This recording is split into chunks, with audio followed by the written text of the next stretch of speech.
This conference will now be recorded. Okay. I'd like to call the March 10th, 2021 meeting of the Zoning Commission to order. If you could call the roll, please, Marie. Mr. Zabel? Here. Ms. Himmeline? Here. Mr. Cott? Here. Mr. Krigi? Here. Okay. And our first item of business is to approve the minutes of the meeting on January 13th, 2020. Do I have a motion to approve those minutes? I'll make a motion to approve minutes of January 13th. I'll second that. We have a motion and a second. Are there any additions or corrections to those minutes? Hearing none, can you call the roll, please? Mr. Krigi? Yes. Mr. Cott? Yes. Ms. Himmeline? I'll abstain. Mr. Zabel? Yes. Motion carries. The minutes are approved. We have no items of old business, and our new business is a single item of a text amendment to the Sylvania Township zoning resolution. And Daryl, I'm going to let you take us through that. Okay, actually, I just got a little brief thing, and then I'll let Glenn from Reveille take it away. But yeah, I just want to note that the current update to the Sylvania Township Land Use Plan completed in 2018. The Township Zoning Department began the task of having the zoning resolution updated to reflect those recommendations presented in the land use plan. The current zoning resolution has received multiple amendments over the years, but has not had a complete, comprehensive overhaul since late 20th century. Reveille, the consulting firm that produced the land use plan, was contracted in late 2019 to draft the new zoning resolution. The changes to the zoning resolution are outlined by Reveille in the below memorandum, which Glenn will be going through. And then also I'd like to note that the Lucas County Plan Commission gave unanimous recommendation of approval at their February 24th meeting. So with that, Glenn, if you're ready. And also, Glenn, I can bring up the, let's see, where is it here? Your memorandum, if that helps. Yeah. I'll be working off of that as a script, and feel free to ask any questions. I have Amanda with me, and Amanda was very vital in helping fill in some of the details. So I'll go through this memo with you, and if there's any questions, feel free, like I said, to interrupt. It's nice to see you. This product that's before you was born out of the comprehensive planning process, or the land use update process, that, like Daryl had mentioned, was completed in 2018.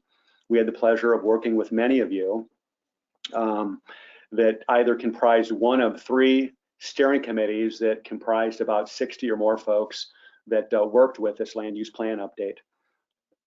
This product, the zoning resolution, was very vital to the comprehensive plan, because many of the things and items that we discussed in the comprehensive plan talked about helping to put your community's best foot forward in regards to land resources, pedestrian connectivity, and everything in between.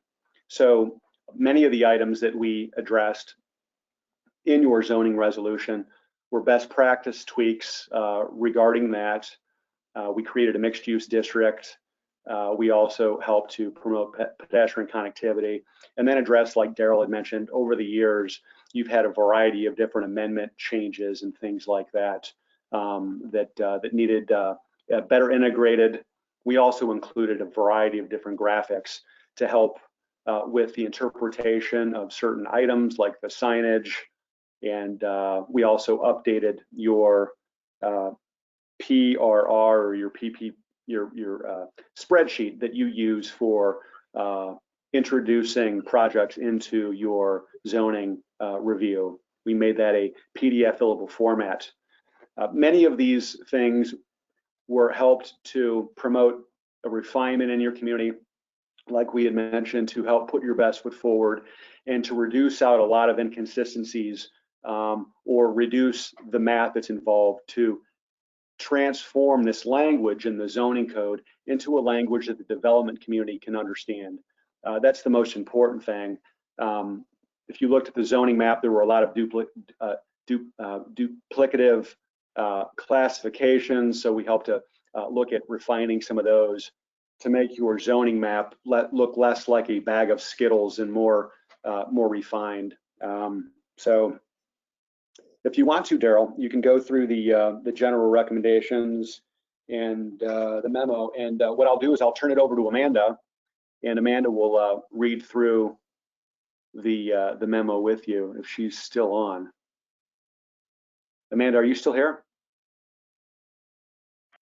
I there you am are. still here. Okay.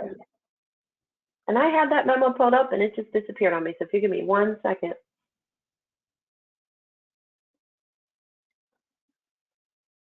If it helps, Amanda, I've got it on the screen as well. Just A little bit.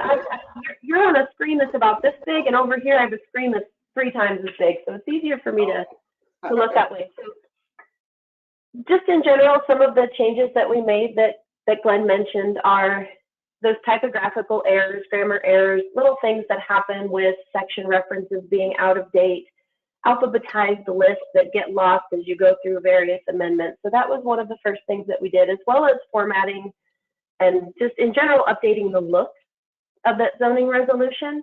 What you'll be provided with at the end of this process is a document that you can actually click through. So if it says that you should go see section 2204, you'll be able to click on that 2204 and it will jump you to that section of the ordinance or the resolution, instead of having to go search for that, which we think will be very beneficial for everyone that uses it. On the zoning recommendations, Glenn hit on most of those, so I'll actually skip most of that. We did, one of the formatting items that we did though was to create one zoning article instead of having a separate article for each zoning district. We found that it was very repetitive and it was a lot easier to move those provisions to different sections of the document. So for example, the permitted and conditional uses are now in a table that's much easier for the development community and for staff to use. We moved the development standards, setbacks, and things like that to an easy-to-use table as well, which improves the formatting. The Central Avenue overlay, at this point, we were not recommending any expansion to the district, but we did add some new provisions to just improve the look and feel of Central Avenue. I had mentioned already the use table and development standards table, so I'll actually skip over that and go to supplemental regulation. We made some changes in this area because we noticed that there were some inconsistencies between your definitions and the supplemental standards. There were standards in the definitions section, so we did a lot of work here to reduce any conflicts that you might have in the future. If you choose to update some of the standards for a particular use, you want to make sure that those standards are all in one location. We also moved, for example, the fencing portion of the supplemental standards into the landscaping and screening article where it is more appropriate. We did, at the request of Township staff, add some supplemental regulations for temporary storage containers, internet sweepstakes, cafes, and solar panels and renewable energy types of uses. So you have more of those more modern technologies now in your supplemental regulations. We updated the parking article. We included best practices and also made a pretty significant improvement to include bicycle requirements and include some language and standards for the implementation of bicycle parking for new uses. We infused best practices into the landscaping and screening article, put in some information in there and some plant recommendations, and Daryl worked with us on what he would like to see, and that's what we put in that section. We also included some dumpster screening regulations, just in general to improve the look and the feel of the community. For signage, we did not make significant changes to the standards that were already in the article, but what we did there was make the article more graphic. And we made sure that it was easier to read. There were, again, standards and definitions in this article that were a little bit out of place, so we went ahead and put them in an order that seemed to make sense. And we also included, there was a recent decision to not allow billboards, and the billboard standard needed to be clarified to really describe what a billboard is. So we made sure that that was updated based on that recent decision. And then Excuse again, me, we made, yes, of course. Amanda, if I can interrupt for a second, just to clear this up on the billboards. Our previous zoning resolution also prohibited billboards. There was a move by one particular property owner to get that amended, and the trustees did not approve that. The 100 square feet to 73 square feet, that is actually for off-premise signs. They're not technically billboards, so yeah, that paragraph there may be a little confusing, but we do allow off-premise signs. We do not allow billboard signs. Thanks, Amanda. Sorry. Yes, thank you for that clarification, Daryl.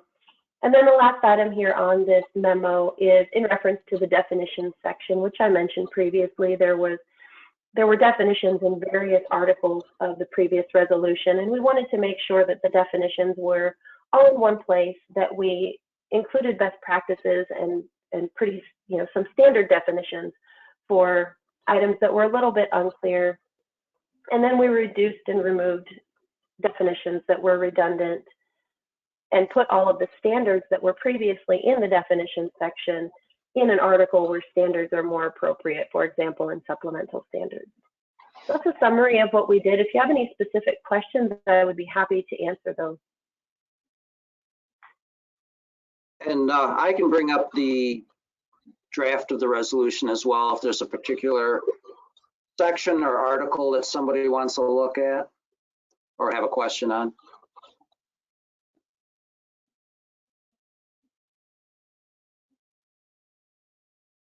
Mary, you're muted. Members of the zoning commission have any questions?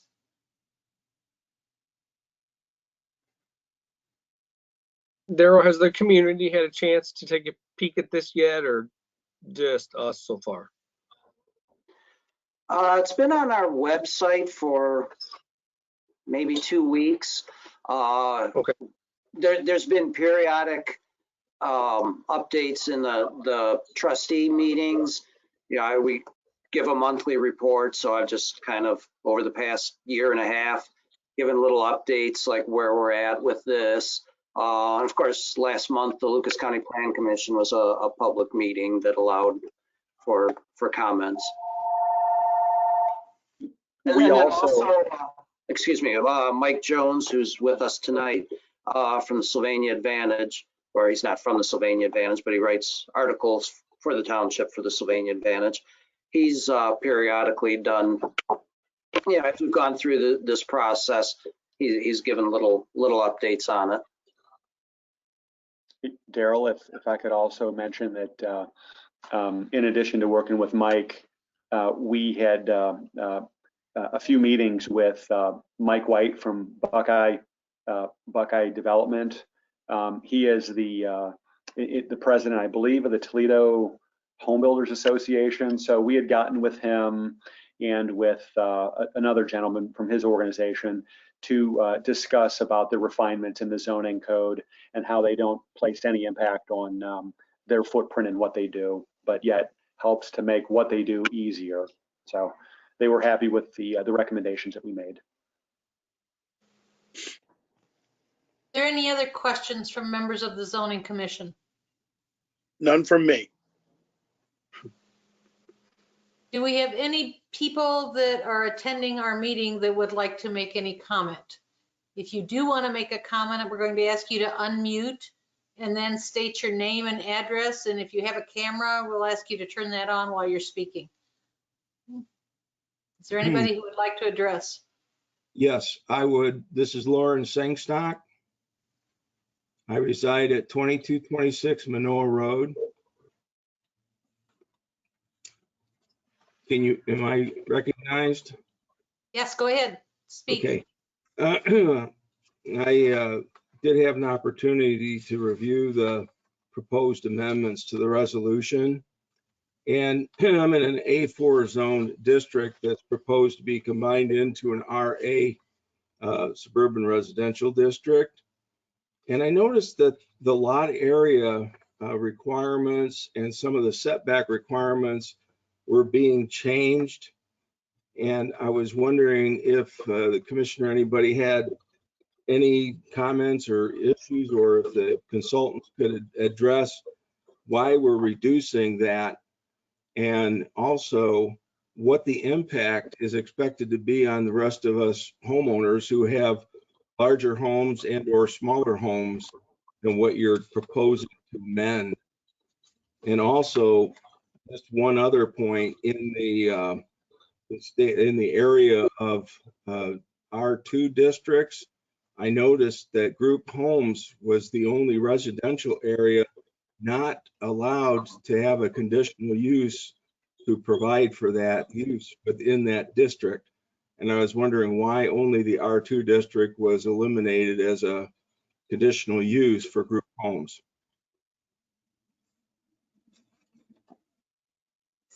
Can one of our gentlemen address those questions? Daryl or Beverly? I am happy to provide some background information on that. For the A4 zoned properties, and really for all of those zoning districts that we merged, we looked at the standards and compared them side by side and realized that there wasn't a very big difference between a lot of these zoning districts. So when you're looking at the old A4 zoning district, for example, the lot area, the square footage in your current resolution is 15,000 square feet. In RA, it's 12,000. And, you know, in the grand scheme of things, 3,000 square feet is not that much different. The setbacks were very similar, you know, between 2 to 5 feet different from each other. And even the square footage of the buildings that are permitted is, you know, 200, 300 square feet different. So when we were reviewing these, we felt that they did have similar, I'm sorry, I had some feedback. I don't know if that's just me, but they had very similar standards and made sense to be merged. And the other question was in reference to R2, which is a merge of R1 and R2. And the question was about group homes. I will actually have to give me just a moment. Daryl, are you able to pull up the permissible use table? I'm going to pull mine up as well.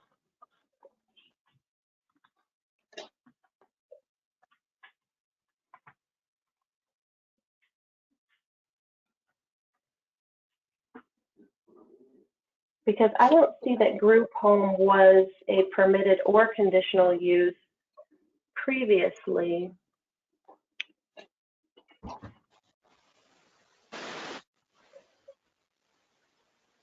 I want to make sure we just didn't miss something.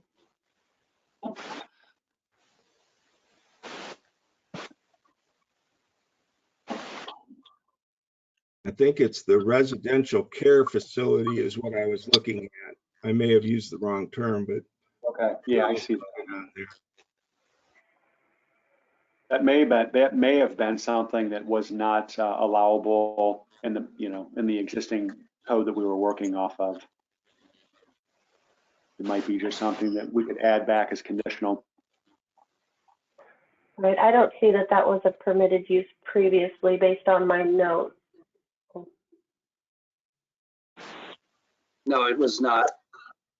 Yeah. So it's just consistent with the previous plan, those previous regulations. Right.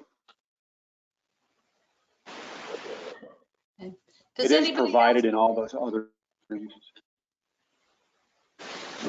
Anybody else who's listening can't want to make any comments or have any questions? Yes, my name is Keith Webb. Can you hear me okay? Mhm. I reside at 6906 Shooters Hill in St. James Wood area. And our nonprofit, We Are Traffic, is located at 6540 Central Avenue. And we submitted some suggestions. First of all, we'd like to thank you for including bike parking as a requirement within the zoning code. It's very much appreciated. Our nonprofit promotes transportation by bicycle through education and infrastructure, and bike parking is an important component to encourage people to use their bicycle for short trips. So this will be a big help to increase biking within the Sylvania area, and specifically the township area. So Daryl, I don't know, did you receive the email from Bill? Yes, I did. I've got that PowerPoint. Did you want me to bring that up? Sure, if you don't mind. Sure. So while you're doing that, knowing that you had already gone to the County Plan Commission and received unanimous approval there, I wanted to run the modifications, and they're really minor modifications that we're suggesting. I wanted to have them review and provide any feedback or comment. And I believe Bill provided their support of the revisions that we're suggesting. If you go to the next slide. So this is a copy of what you currently have in the draft. And the areas that we'll talk about are section 1 and also the table down below. And I'll step through our rationale or the reasonings why we're asking to make some modifications. If you go to the next slide. So we used recommendations that are outlined by a national organization. It's the Association of Pedestrian and Bicycle Professionals. It's one of the guidebooks that people use. There are many out there, but this is one that we reference. And for the most part, what you have fits part of this guideline. We just are asking to be a little more specific. So if you go to the next slide. So these are just the pages that we reference within the guide to update your table. So next slide. Next slide. Next slide. So based on that content, we're just asking to primarily provide minimum conditions. Most of the conditions that you have are dimensional conditions, are the recommended but not minimum. And there are many times where you need that minimum space. And so these changes in red are just reflective of what's outlined in that guideline. Next slide. Additionally, we would like to modify 1 and 2, and I'll let you read through this slide.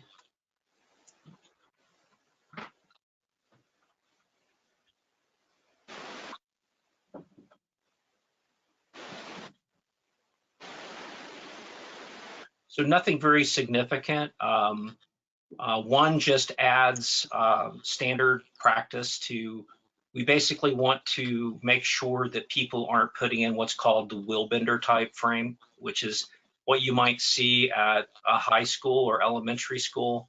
It only supports the front wheel, but it doesn't provide a good mechanism to lock your bike to that bike rack. So 2 points of contact is what's typically used for best practice. And of course, each one of those would provide 2 parking spots per rack. We also think you can reduce the minimum clearance around the rack within a parking lot from 4 feet to 3 feet. And then we would suggest adding paragraph 3, which is derived from the Toledo Municipal Code. And this allows the planning director or whoever would have that authority within the zoning group, it essentially allows flexibility to either completely omit the requirement if the registrant, can show that they don't need bike parking. For example, a gas station that has no convenience store would be an example. Or they have certain circumstances that you need to make a modification of this. This gives flexibility to work around the code to make sure that the spirit of the code is held. Do you have any questions or comments?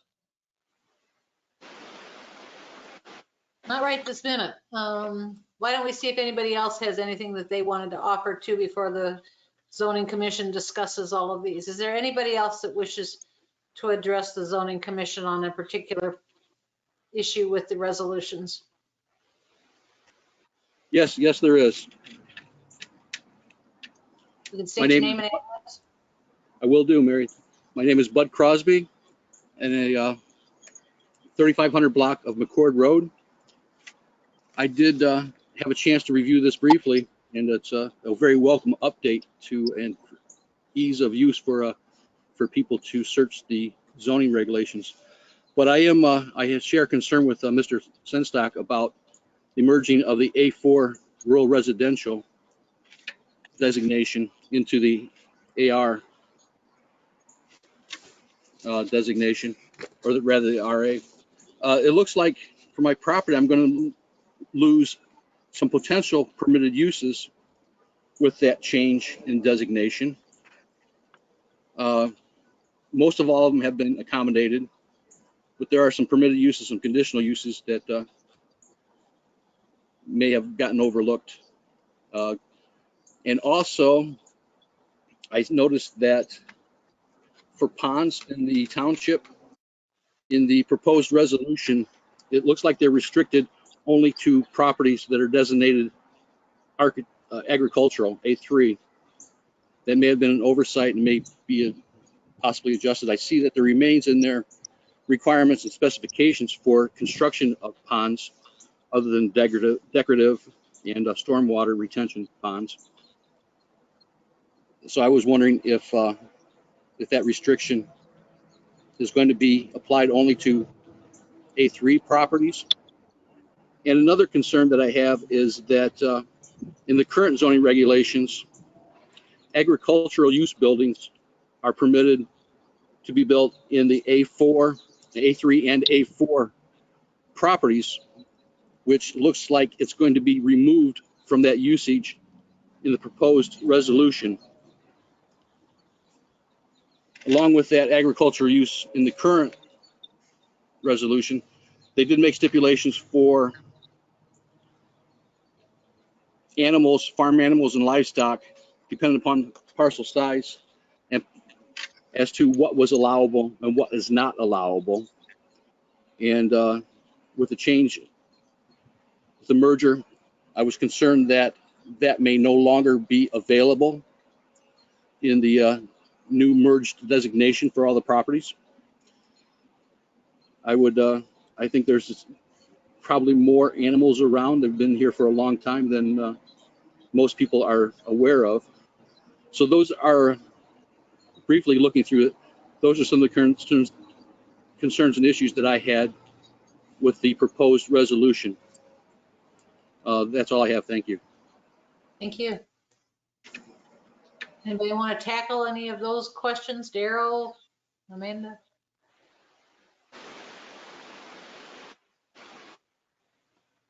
Sure. I am comparing from my notes from when we made the changes to the final resolution, and I think I have a question for Mr. Crosby, I believe it was. You mentioned ag use buildings. Were there other uses that you were concerned with that maybe you didn't mention? I'm trying to just do a comparison here really quick.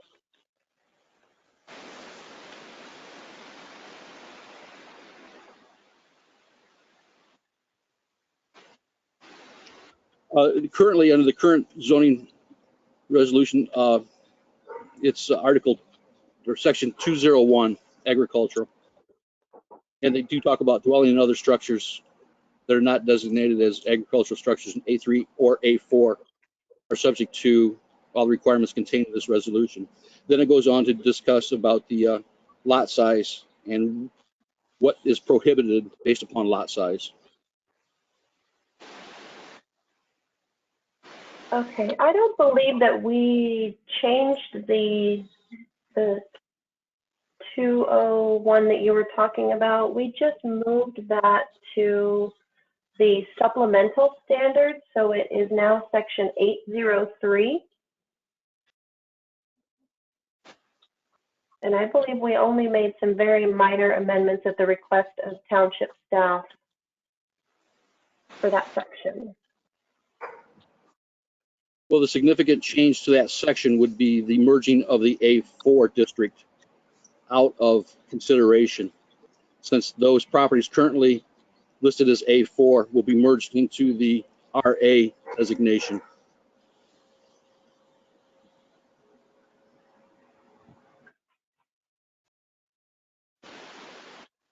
Okay, I see.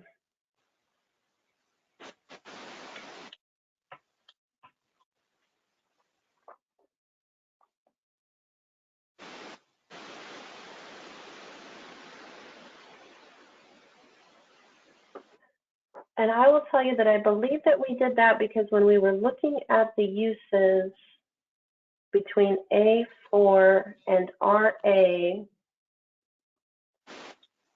we were trying to make the stricter uses available in the RA as conditional, and then also move some of the uses to A3. And it would be easy if it's the will of the commission to, instead of having that section only reference A3, to reference A3 and RA. If I can butt in here for a second. On our current zoning resolution, agriculture is a permitted use in A3. It is not permitted or conditional in A4, the current zoning resolution. Now, certainly somebody in an A4 or any other zone district for that matter, if they have enough acreage, they can have chickens or pigs or whatever, a number of which then matches up to their lot size as spelled out here in 803. So it's only the matter of agricultural business that would not be allowed in the new RA, and it's not allowed currently in A4. So really that use is not changing.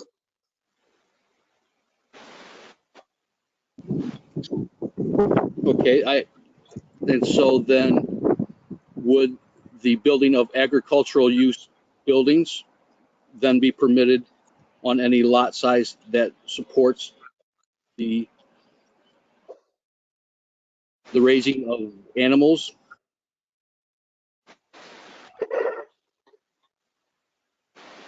Well, if it's more than 5 acres or more and not in a platted subdivision, we don't regulate agricultural buildings anyways for the ORC.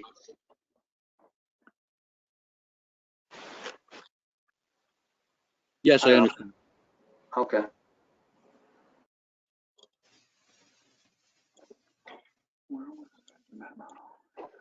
And then I also heard the reference to ponds, and I just wanted to bring that up to let you know that the use table was mostly a transcription from the previous zoning articles into a table format. And this is one thing that I just verified actually, that I didn't see ponds as a permitted use in those other districts, which is why it's only showing ponds as permitted in A3 in the proposed resolution.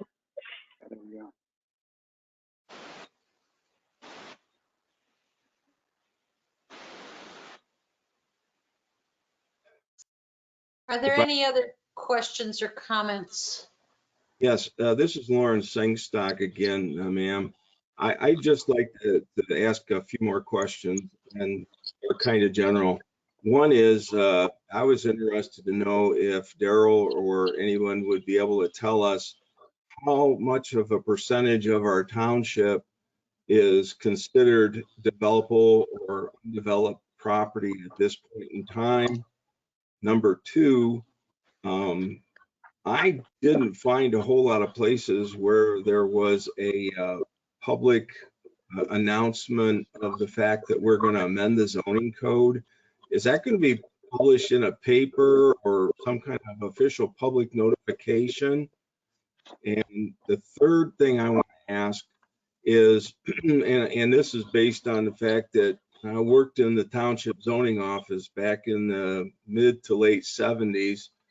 And from having worked there, I don't know if Daryl's run into it a lot, but if you're going to make changes to the districts and you're going to do it globally throughout the township, make sure somehow in your notices that you let people know if they happen to have any non-conforming uses that require special recognition or permitting so that they can continue that in the future.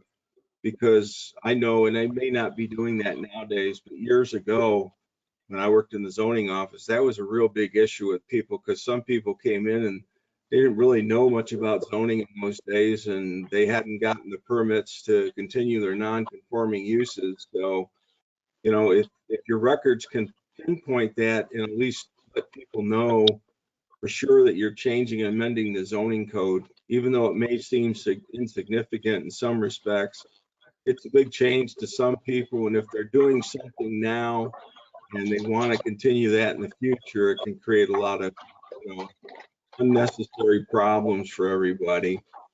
Those are my questions. Thank you. Yes, to answer your first question, that came about when we were going through the land use plan update, I believe. And Mary or Glenn, correct me if I'm mistaken, but I believe we're about 75, 80% developed. Well, and that was as of like 3 or 4 years ago. So it obviously that number hasn't gone down any. If anything, it's increased. Regarding the non-conforming, yeah, I mean, that's pretty much the standard. Anytime we have any amendment to a zoning resolution, non-conforming uses are allowed to continue. Now, if they stop for any length of time and then start back up, well, you know, then that's a whole nother issue.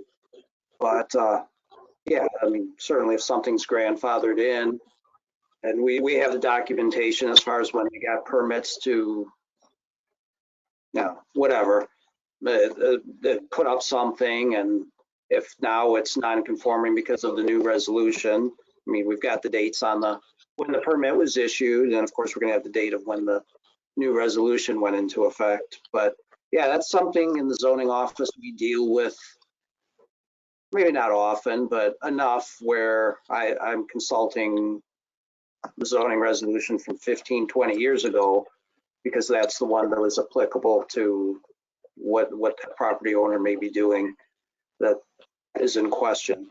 So I hope that answers your questions. Do you have a copy of, if you can get a copy of the updated land use plan?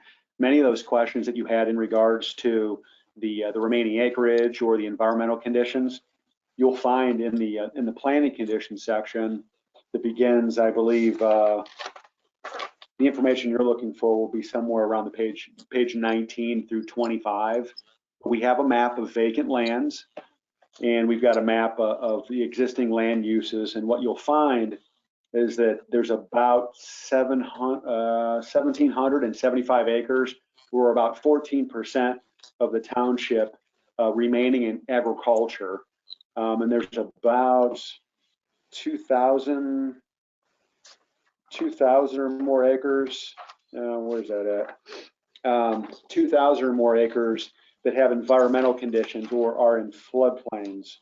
And so that's kind of a significant number that we need to take into consideration while we look at trying to give you the tools to help you maximize your footprint to, bring your tax burden down in certain areas. I do appreciate that, and I would be complimenting everybody for their efforts. I think the organization of the documents, the resolution, and the land use plan are very good. They're easily followed, and they got a lot of logic to them. So I think you guys did an excellent job there.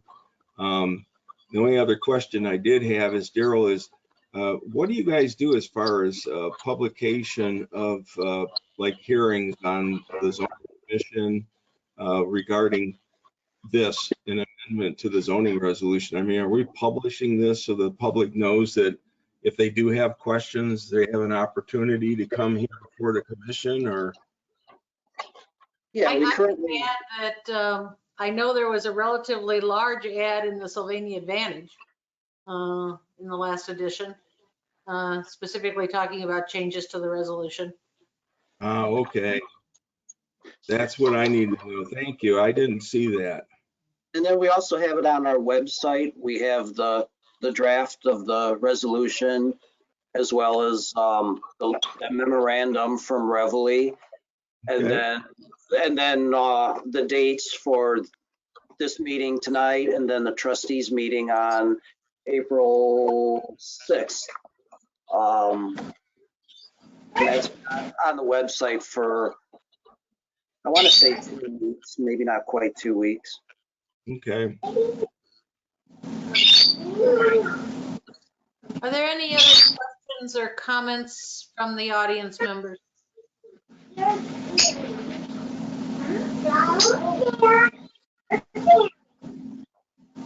Hearing none, we'll close off the public participation portion. And do members of the zoning commission have any comments or thoughts about the document that, based on what we've heard tonight?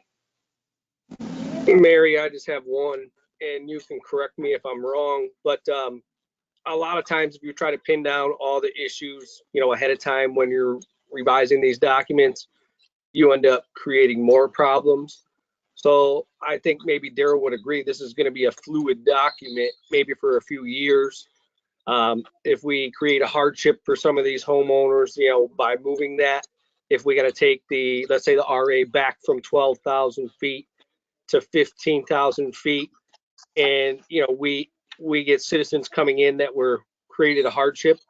I mean, I think we would make those adjustments. Don't you think we could kind of move it around? I mean, obviously I don't want to create more problems changing things now ahead of time, and then we make, we make a mountain out of a molehill. So I think we can address those Any issues. document can be amended. We know that Thank over you. the years we've been amending several times, section by section. I think the nice thing about this is this takes a good clean sweep at the whole thing. And then if we do find issues, we can go back.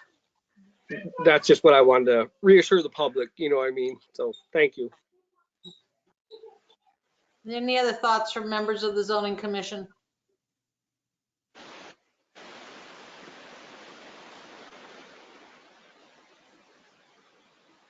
Mike, Bob?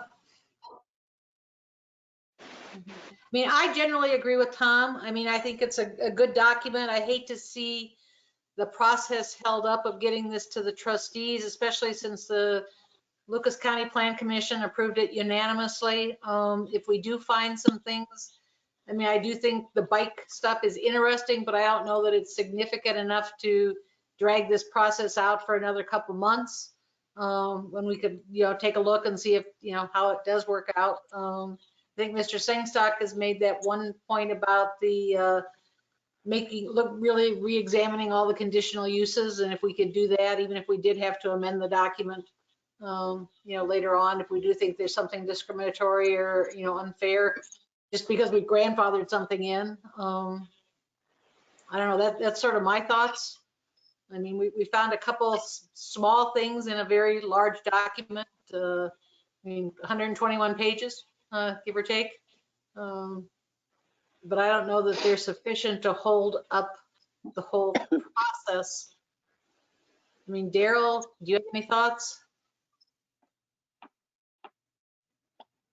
No, I agree, Mary. I don't think if we were to recommend any of the changes this evening, it would necessarily hold this up much. I mean, we're still on track for the April 6th trustees meeting. Just the further revised zoning resolution would go on to the trustees. Anything we've talked about tonight is, like you said, been pretty minor. Glenn, correct me if I'm wrong, but I don't think, like say the bikes items, for example, if we were to revise that, I don't think that would be a significant hurdle. Sure, and also looking at the ponds and maybe putting that in. I know Bud had mentioned something about the ponds. I think that might have been something in your existing code. I know there's a 3-acre minimum on the ponds, but we could go through and make sure that some of the items in the permissible use table line up properly, just make little minor tweaks to it, and that shouldn't hold up anything.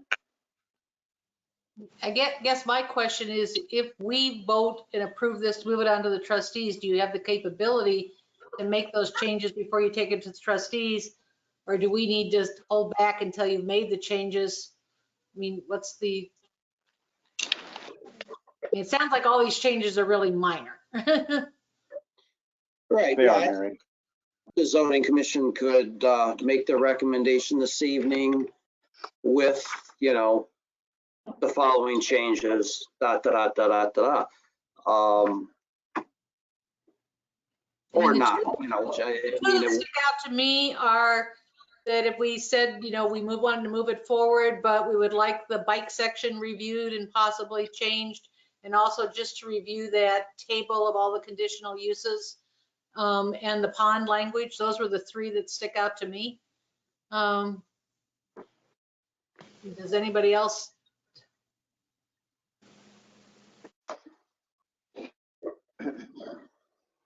That sound about I right? like the language about the pond or the bikes.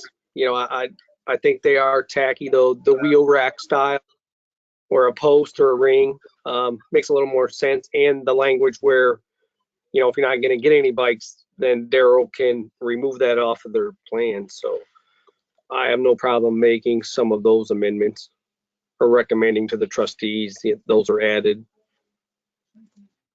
The ponds, I don't know if it's been 3 acres for a while, so I'm not sure, like Reveille said, if we look at the permitted uses on different districts, I think ponds were only allowed on, one, as they said, agricultural anyway, so. Is everybody comfortable with that type of an approach? I am. Okay. Then I believe that we need a motion to approve the township, the new zoning resolution language, and forward it to the trustees with the understanding that Reveille and Mr. Darrell will be reviewing the document and possibly making some modifications to the bike language, the conditional use table, and they will review the pond section to see if it's consistent with, what we've had in the township. With that being said, I'll make a,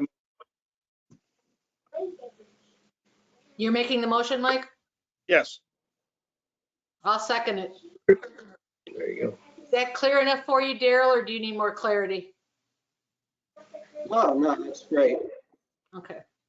We have a motion and a second. Is there any additional comment or questions? Hearing none, call the roll.